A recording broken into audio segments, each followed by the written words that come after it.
Now, Henry, Mike remembers that day.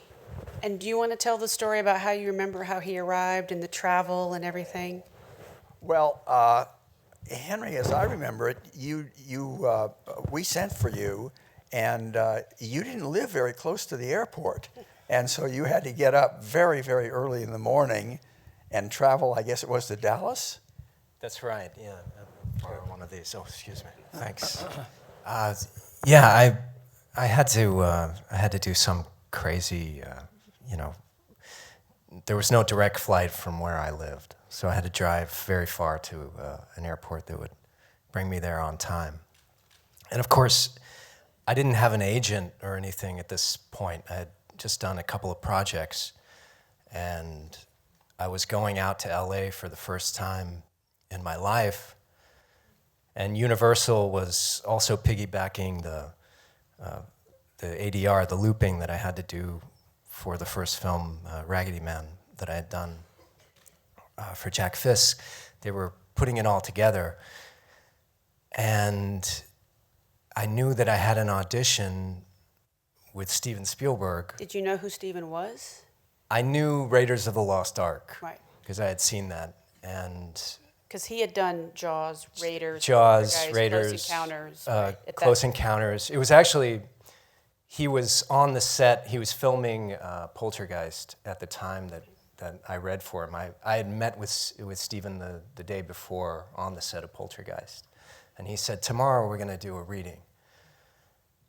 And I thought, okay. There was no script, no one could see the script because it was very secret. So I thought, all right, I'll go in. And How old were you at this I was 9. 9. And I had a bullwhip for Raiders because I was a big Harrison Ford fan.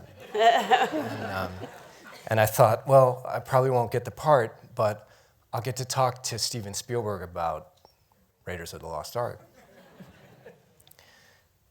And then I went in and I think I read a page of some, a scene from some other film. And I thought, oh, this is awful. I've blown it. At 9, you thought this? Yeah.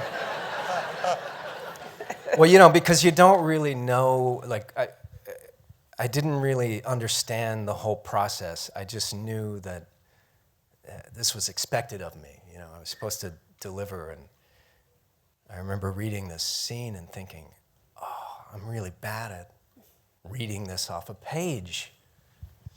And I think Mike kind of sensed that, and they obviously wanted to see if I could go, find the throttle somewhere. And then this happened, and it's never happened again. That someone actually said, oh, you got the job in the room. Yeah. I've always been waiting for it. And that's right. It doesn't happen much. That whole scene was ad-libbed. Yeah. I mean, we both just ad-libbed that scene. There's nothing on paper. So did Steven just say, I want you to get this emotion out of him. I want you to push him to the point where he gets upset, or was that just came? Well, it came, but what had happened was Henry was so tired that the readings he had done with me, he was just kind of, And so when I told Steven, and Steven looked at some of the stuff on the tape, he said, okay, this is what you have to do. And he told me to do that. And Henry just followed and went along with it. And that scene that we have just run was totally ad-libbed. And he was 9 years old. I mean, how brilliant. I was flying on instinct alone. Yeah. Did you understand when he said, you've got the job? Did you know, or did you just go, I don't...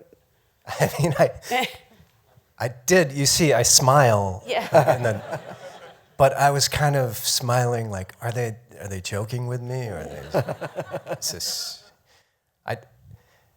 It had never occurred to me, actually, like how the business worked. I didn't think about that at all. I didn't think that the decision went beyond those people in the room or that there were other people involved, really. I mean, I had been on a set before. I'd done 2 things before this, and in fact, my lucky streak was broken. I went in to audition for you for the toy, and I didn't get it. And that was my 4th audition, and that was the first one that I lost.